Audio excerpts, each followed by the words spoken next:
a encantadora e hospitaleira capital de Minas Gerais.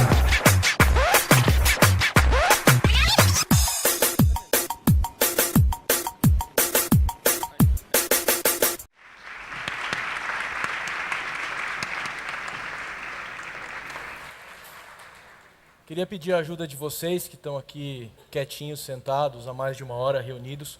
Queria que todos ficassem de pé, por gentileza. Aproveitar até para mudar de posição. E queria uma salva de palmas para as pessoas que cuidaram do nosso café da manhã, do nosso almoço, estão preparando novamente as nossas refeições. E também para aqueles funcionários que, enquanto estamos aqui discutindo novas ideias, continuam limpando os banheiros que nós sujamos.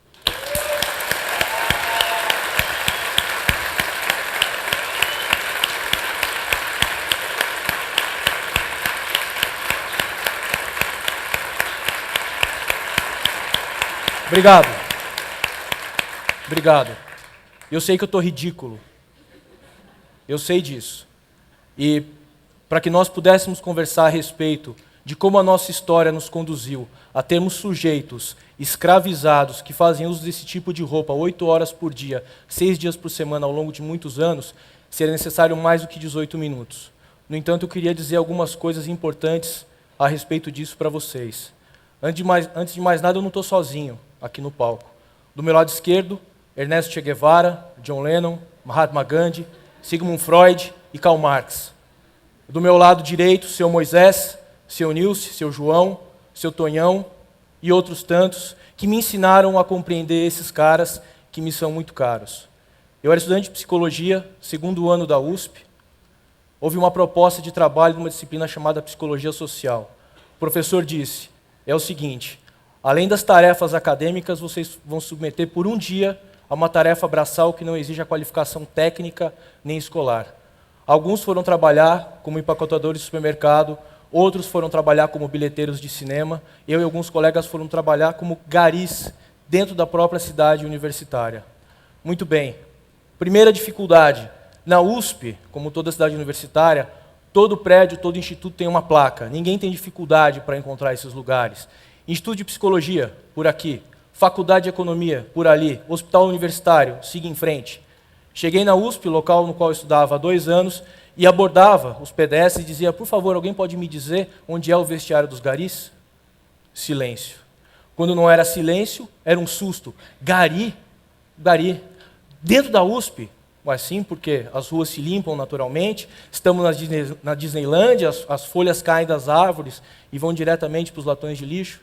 Depois disso, fui até o local de trabalho, já designado, todos estavam esperando que o estrangeiro chegasse, não é? O estudante de psicologia que estaria entre os garis.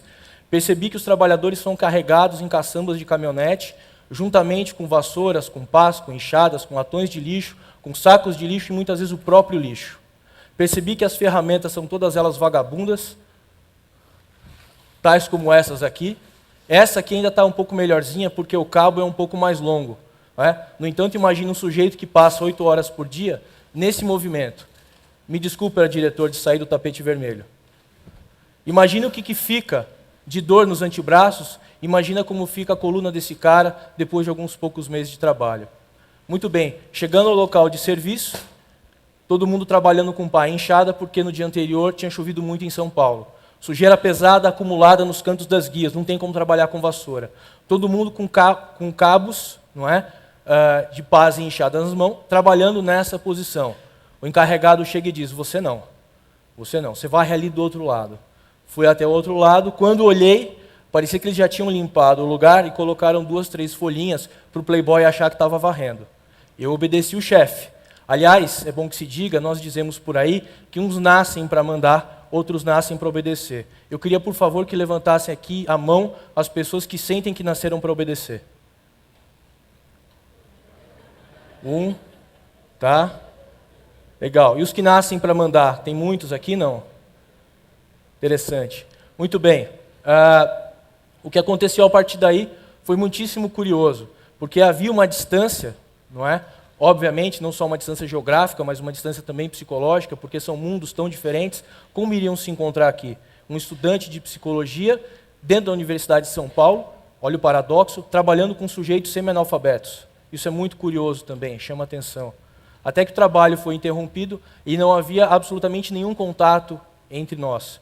O que se passou a partir de então foi o seguinte: apoiaram sobre uma plataforma de concreto uma garrafa térmica e eu não observei nem a presença de caneca, nem a presença de copo, nenhum tipo de vasilhame que pudesse fazer com que a bebida fosse servida. O Moisés, como todo bom nordestino, carregava uma peixeira, né, ou enfim, um facão, foi até um latão de lixo. De lá de dentro ele espetou com esse facão 3 latinhas, cerrou pela metade e com o fundo dessas latinhas o pessoal começou a se servir do café. Vejam bem, latinhas resgatadas de uma lixeira pública, onde a coisa mais limpa que existe são baratas. Dessa forma eles estavam tomando café. Não é? Eu fiquei ali parado, sem saber exatamente o que fazer, ansioso, esperando que, afinal de contas, eu continuasse esquecido entre eles, porque eu tinha 2 problemas. Se o café me fosse servido, primeiro que eu não tomava café. Segundo de tudo, não é, eu teria que tomar café naquelas condições. O Moisés lembrou de mim, eu achava que ele não fosse lembrar, serviu o café e me entregou a caneca. Minto, latinha de refrigerante resgatada da lixeira. Derramou lá o café, entregou para mim. Estava tão encardida, estava tão suja a latinha que se eu abrisse a mão ela não caía.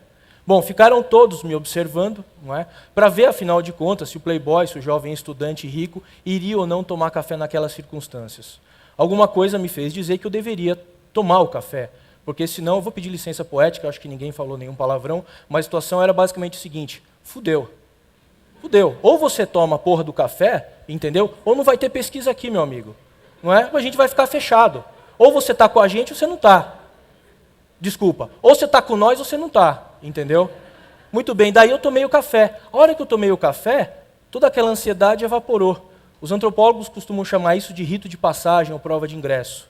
Não é? Obviamente que eu não estava aceito definitivamente no grupo, mas obviamente que isso de alguma forma nos irmanou. E a partir daquele instante, eles começaram a me trazer coisas que eles resgatavam das lixeiras e me mostrar o que era a realidade deles, contar piada, casos engraçados, falar a respeito dos apelidos ou dos desempenhos sexual de cada um deles. O trabalho foi interrompido e daí voltamos a varrer. Não é? Mentira que nós voltamos a varrer, porque eu mal conseguia ficar com a vassoura em punho e eles vinham assim: você viu aqui o jeito que a gente é tratado? Você viu as vassouras que porcaria? Fala lá que as vassouras aqui é assim. E o café, você viu que imundícia, o jeito que a gente é tratado aqui, o jeito que a gente toma café? Fala lá que a gente é tratado desse jeito. E eu pensava, falar para quem? Falar para quem? 19 anos de idade, não tenho costa quente, não sou amigo do Aécio Neves, não sou amigo do presidente, do governador. Eu não sou, eu vou falar para quem? Não sou da família Sarney?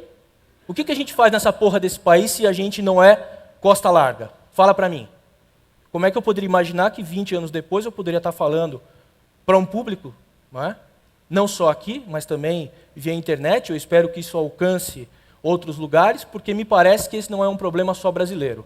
O problema de sujeitos dominados acontece no mundo todo. Aliás, porque existem nações que dominam outras nações, isso não é novidade para ninguém.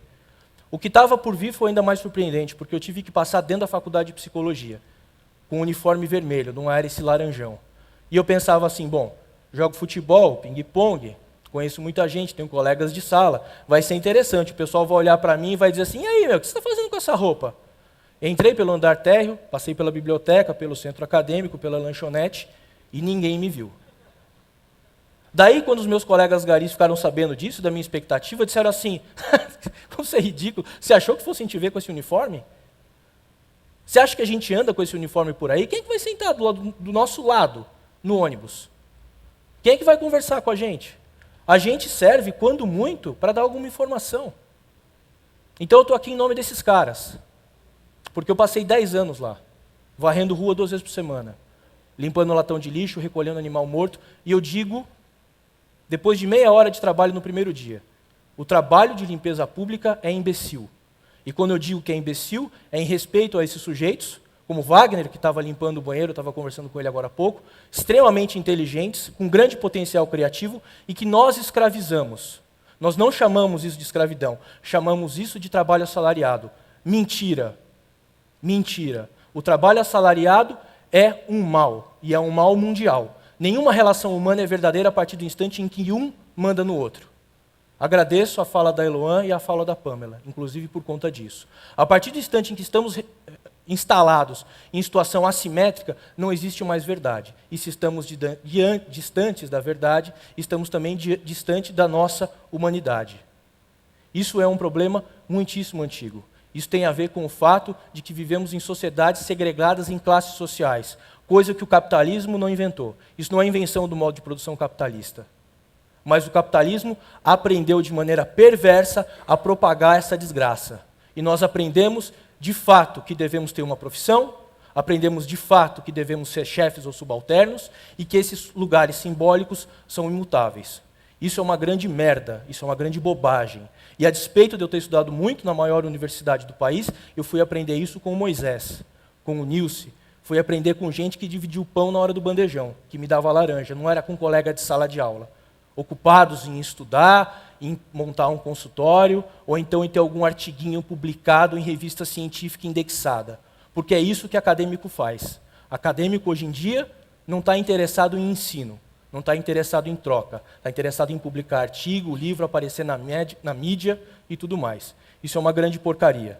Então, o que eu queria dizer para vocês é o seguinte: fronteiras geopolíticas, isso é praticamente alguma coisa que eu penso junto com Ernesto Guevara, são ilusórias. Falo especialmente para os nossos irmãos latino-americanos, falo especialmente para os nossos irmãos africanos. E o que nos irmana a esses sujeitos é a dominação. Somos um povo dominado. Se eu pedir aqui que me digam uma cidade dos Estados Unidos, vocês vão me dizer 18. Washington, Nova York, Miami, Orlando e por aí vai. Me digam, por favor, qual é a capital do Sudão. País responsável por mandar para cá grande parte da população negra que construiu o Brasil. Não sabemos nem o nome da capital do Sudão. Isso chama-se dominação. A única forma de vencer a dominação é resistindo. Não com bala, não com armas, porque a bomba dos estadunidenses, a bomba da Europa Ocidental é muito maior que a nossa. Aí a gente precisa pedir empréstimo a ideias de John Lennon e Mahatma Gandhi, isto é, resistência. A Volkswagen, a Fiat, todas essas indústrias farmacêuticas não estão aqui para o nosso bem. Não estão. Ou vocês acham que eles estão aqui para que a gente ande em carro confortável? É óbvio que não. Eles estão aqui porque recolhem divisas e isso sustenta os seus iates, isso sustenta os seus sistemas de saúde, que nós ficamos babando como se fossem coisas maravilhosas, mas a riqueza deles é resultado da nossa pobreza. Isso é óbvio. A única forma de nós resistirmos a essa bagunça, a essa porcaria toda, é resistência. Isso só vai acontecer se a gente retomar as nossas escolas e retomar a nossa educação. Tudo que a gente faz é reproduzir modelos que são ensinados de cima para baixo. Eu aprendi, por exemplo, no ginásio, coisas sobre a independência dos Estados Unidos, a guerra da secessão, ou algo que o valha. Que merda é essa? Para que isso me serve? Aqui embaixo, no Brasil, eu preciso aprender a história do nosso povo, a história da África. Preciso ouvir os derrotados, não os vencedores. Preciso ouvir o que os índios têm a dizer a respeito do que os bandeirantes... Eu vou dizer em inglês, que aí a Larissa não precisa sujar a sua boca. Motherfuckers, não é? Que dizimaram um monte de índio e no estado de São Paulo são homenageados. É Rodovia Borba Gata, é Palácio dos Bandeirantes. Os primeiros grandes desmatadores do Brasil mataram um monte de gente. E a Igreja Católica lavando as mãos, como na época do Holocausto. Ora, se negligência não fosse uma forma de violência, omissão de socorro não era crime. Não é verdade? E o que nós vamos fazer diante disso? Nós precisamos, obviamente, retomar o controle do nosso solo, precisamos estatizar e expulsar essas empresas transnacionais. Porque ou funciona do nosso jeito, ou fora daqui. Porque estão aqui a explorar o nosso povo, porque estão aqui a explorar a nossa alma, e a gente tem sangue nas veias. A gente tem corpo, a gente tem alma, somos seres humanos. Temos sentimentos e pensamentos e somos capazes de mudar essa realidade. Só conseguiremos mudar resistindo. E a resistência virá através de mente aberta, através de estudos profundos para entender que quando William Bonner fala na televisão a China comunista, comunismo é uma merda. A China não é comunista, Cuba não é comunista, a União Soviética não era comunista. Quem leu 3 linhas de Marx sabe que o comunismo não previa um sujeito sentado com a bunda no poder há 50 anos. O que existe lá é capitalismo de Estado. Por que o seu William Bonner na televisão não diz os Estados Unidos capitalista Quando é para falar merda de país, é sempre assim, a Coreia do Norte comunista. Nós precisamos do comunismo, mas precisamos estudar o comunismo. O comunismo não quer dizer que nós vamos ter que ter 3 pessoas dormindo no nosso quarto, debaixo da nossa cama, ou coisa que o valha. Quer dizer que todos nós somos responsáveis por produzir riqueza. Todos nós. Só que essa riqueza é apropriada por alguns. Esse é o problema. E isso é injusto. Enquanto nós não modificarmos o modo de produção, continuaremos produzindo sujeitos invisíveis, sujeitos humilhados, que enquanto estamos aqui pensando que vamos mudar o mundo, estão lá assando pão de queijo para a gente, lavando os copos que nós sujamos. Isso é indigno. Isso é muito indigno. Isso é mais do que indigno. De que adianta nós discutirmos aqui ideias e a revolução se continuamos mantendo pessoas humilhadas e invisíveis? Por isso que eu digo, se a revolução não partir da América Latina, se não partir da África como resistência, como pensou o Gandhi, a gente não vai conseguir nada. Nós somos donos do nosso solo, nós somos donos do nosso território e nós somos donos da nossa força de trabalho. Eu penso isso, inclusive, com relação a qualquer esfera de trabalho. Isso não serve só para coisas intelectuais. Isso serve também para a nossa mão de obra, explorada por essas fabriquetas que vêm ganhar dinheiro aqui. Ou vocês acham que o dinheiro todo que os países ricos ostentam vem da onde? Antes nos roubavam pedras preciosas. As nossas preciosidades agora são as nossas mentes, são os nossos corpos. Eu tenho quase 2 minutos ainda. Eu estou muito feliz por isso. Eu não sou cantor, mas eu vou dizer uma coisa.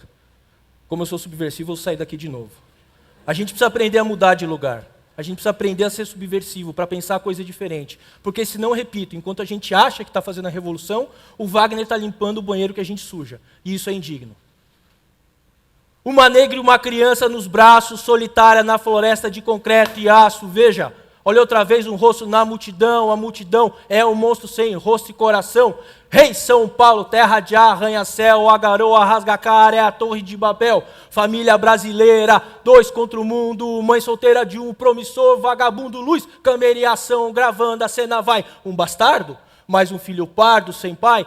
Rei, senhor de engenho eu sei, vem quem é você sozinho, você não aguenta. Sozinho, você não aguenta, você disse que era bom e a favela ouviu. Lá tem whisky, Red Bull, tênis Nike, fuzil. Admito, seus carros é bonito, ré, e eu não sei fazer. Internet, videocassete, os carros loucos, atrasado eu tô um pouco se eu acho, só que seu jogo é sujo e eu não me encaixo. Eu sou problema de montão de carnaval a carnaval, eu vim da selva, sou leão, sou demais pro meu quintal. Pro seu quintal, perdão.